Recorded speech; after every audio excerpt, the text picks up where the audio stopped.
75 سال کی یا 77 سال کی عمر میں 26 رجب کو حضرت معاویہ رضی اللہ تعالیٰ عنہ کا انتقال ہوتا ہے۔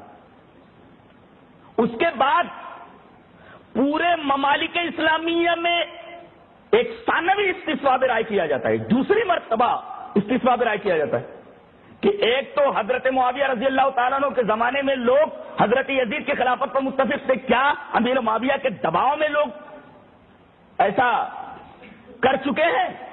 ان کے انتقال کے بعد دیکھا جائے کہ ممالک اسلامیہ میں کچھ خلفشار یزید کے تعلق سے ہے یا نہیں ہے۔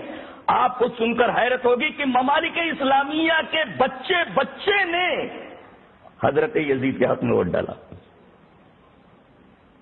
بے حد بہادر، بے حد صاحب داد و دہش، بے حد سخی، ان کے نام سے مدینہ میں ایک مکان بنا ہوا تھا، دار یزید۔ یہ جب کبھی دمشق سے مدینہ تشریف لاتے تو غریبوں کی چادی ہو جائی کرتی تھی، پورے مدینہ میں غلغلہ مچ جایا کرتا تھا۔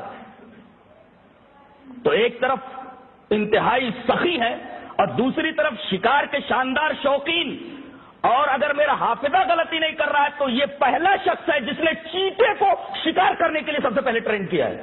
بتائیے، جو آدمی چیتے کو ٹرین کر کے شکار کرتا ہو اس آدمی کی بہادری کا کیا عالم ہوگا۔